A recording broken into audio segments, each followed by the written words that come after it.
Yes, failing might be a little bit of an overreaction, but stay with me here, okay? So, I've been the least interested I have ever been in the NBA this season. It's for a multitude of reasons, to be honest. The injuries are probably the biggest factor. With so many people getting injured, it seems like every single day I'm getting injury notifications. But there's some glaring problems that have been bubbling under the surface that have become a huge problem now. It can be summed up into four categories. Welcome to my channel. I'm Morgan. This is Morgan's Point of View. I'm a lifelong basketball fan. That's why I feel qualified to speak on this topic. I want this league to continue to be as popular as it has been. Without further ado, let's get into it. Category one, effort. Everybody's scared to get hurt. That contributes to effort overall. Everybody's scared to get hurt. I think that's justified with all the injuries going around the league. I just feel like being scared to get hurt makes injuries more likely to happen, not less likely. But I think one of the main reasons that players are scared to get hurt is ring culture. Ring culture is a big part of media today around basketball and around sports in general. Basically, if you don't have an NBA championship ring, you are not in the all-time greats. If you don't have a ring, basically they don't care about your regular season achievements. Everything is just ring, ring, ring, ring, ring. That's all people care about. I think it hurts the overall product because nobody cares about the regular season now because we're just worried about who's going to get the championship, who's going to win the ring. But I feel like if I was a player and I know that nobody cares about the regular season, why should I care about the regular season, even though it's my job? And then rest days and load management also goes in because the organization is also scared about players getting hurt. So they'll be like, it's a back to back, take this game off. This is not an important team, take this game off. And since they have that mindset and that mindset trickles down to the players and that mindset trickles down to us. If my favorite player's on rest day or load management, guess what? I'm on a rest day too. Guess what? I'm not watching. You know what I mean? It all just contributes and works together to create an effort problem. And you can really see some of this effort problem if you watch the All-Star game. It's an open shoot around basically. They're not trying, and if you're not trying, then why should I care to watch? The second problem is rivalries. There has been a lack of rivalries. I feel malnourished. There's no rivalries anywhere you look in the NBA. I really don't feel that competition that has pushed so many eras of basketball, like the 80s with Magic and Bird, the Bulls and their rivalries with the Pistons, stuff like that, the Cavs and Warriors. I feel like there's a real lack of that nowadays. And it goes into nobody wanting to be the villain. That's what it feels like to me. Everybody's scared to be the villain. And I don't mean like a Dylan Brooks villain of the week or like a Patrick Beverly. Like, I mean a villain, like a top tier player actually being somebody hated, actually being somebody disliked. I think if we get back to real people, real dislike, real hatred, we can maybe get something going. I think also rivalries can't grow because of technical fouls. So a ref will see you do a gesture or see you talk trash or something like that. They're going to automatically give you the tech. They're not letting anything fly. And I think that's bad. People getting texts for hanging on the rim. People getting texts for just saying, oh man, stuff like that. They getting texts. How are players supposed to be in a competitive spirit and a competitive mode if they know they're getting a tech for just showing emotion? You can't show emotion. Rivalries are bred from emotion. So if you can't show emotion on the court, how am I supposed to be in a rivalry with somebody else, with another team? One and done culture also contributes to this problem. One and done culture basically is you're going to college for 1 year and you're going to the league. So you don't have time to get into these rivalries with other college teams, with other college players, because you're only there for 1 year. And you're going into that mindset of, since I can't go to the league right out of high school, guess what? I'm going to do this college 1 year and then we out. So you don't really care enough to, and I think this is more subconscious. It's not like you really thinking it in the forefront of your mind if you're a player, but I feel like players are like, I'm here for one reason and that's to get out. So I don't need to really make rivalries. I don't need to get chippy with the other team. Like, I'm in and out. And I feel like that really hurts because Magic and Bird, their rivalry started in college.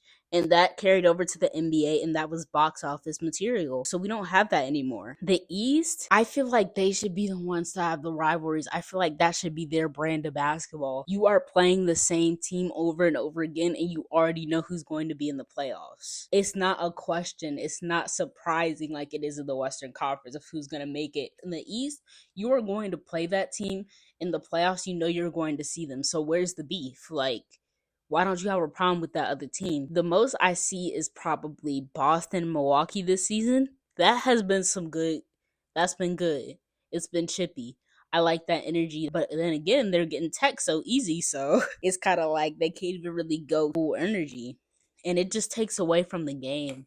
Rivalries are a part of basketball and will continue to be a part of basketball. And if the NBA wants to raise interest in their league, then they need to create some rivalries. The third problem is star power. The players of the 2010s, they are fading. It's really unfortunate, but LeBron, Steph, KD, they're on their way out. So you need to create new stars. You need to have better marketing for your newer stars. The person who has the best marketing out of the new generation would be Anthony Edwards. They market his personality.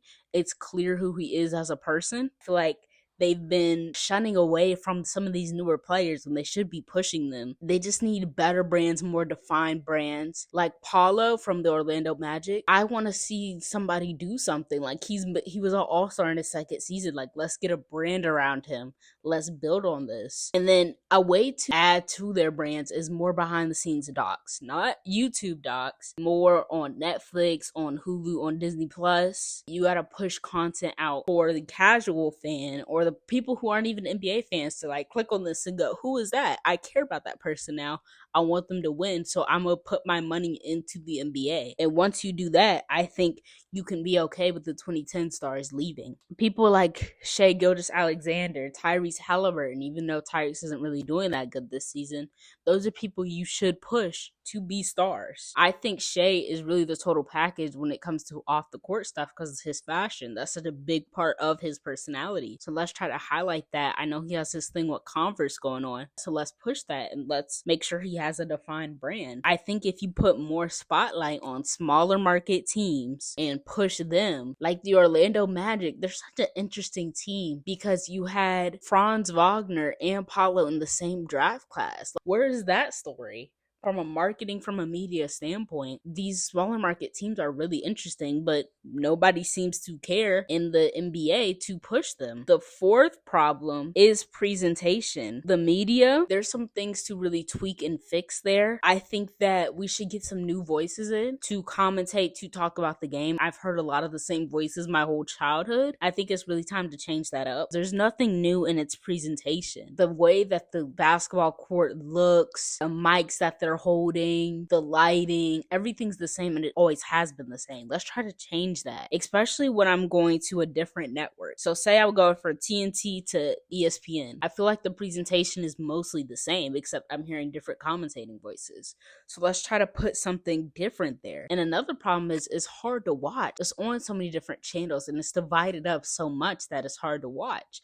And some of those channels that it's on, they have some real problems like NBA League Pass, which is basically where you can watch every single team you want to watch, supposedly. But the NBA app is very broken, so it's hard to do. I had League Pass for one season. I dropped it because I don't want to deal with a glitchy app. If you have League Pass on cable, it's still not very good, to be honest with you. If you want to watch your team in your area, like your local team, it's very hard to do also. They really need to fix that. The games never start on time. Never, ever. Especially if it's a national game. You say the time is starting at 8, that game's not starting till 8:30. That's ridiculous.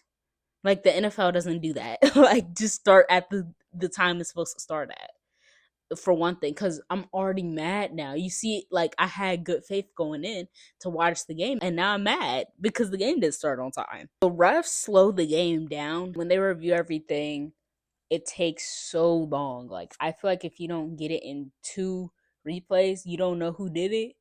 Go with the original call. Like, let's wrap it up. I don't need my team to win that bad to where we taking an hour for the game to end. It's ridiculous. On to the how to fix it portion. The NIL. I think that that's good. That could build rivalries. That could help them build their brand. Help their brand become more defined. So then when they get to the NBA, it's easy as plug and play. College basketball really helps make rivalries like we saw with Magic and Bird back in the day. They were rivals in college, and that helped translate to the NBA. Number 2, make rivalries. That should be your number 1 goal. If you don't take away anything from this video, take away the rivalries portion. Like, that's going to keep your revenue. That's going to keep interest. That's gonna build momentum for the NBA. That's a need. That's a need. Find stars to push. Like we talked about, Victor Wembanyama is a big one. I know he still has a lot of development to go, but make sure his brand is defined so when he's ready, we can push him into the spotlight. Find a way to make the regular season matter. I don't really have a defined like a way to do it. I don't know if it's less games. I don't know if it's trying to stop load management, which they've tried before and they haven't done, but it's a need because I feel like if people feel like they can jump on during the playoffs, that doesn't help you or your company, right? So I think for ESPN, TNT, for just this season, I guess, because they're almost done for, hire more commentators, have multiple post and pre shows, and have them rotate. Like, let's get some new and fresh voices in to give their opinions on the games going on because you can almost mimic what the people in the post and pre shows are going to say based on all the pre and post shows you've seen before throughout the season. Like, I love those people out on there, but I don't know if they're giving new looks, new anything. Like, so if you have them rotate, the opinions are fresher.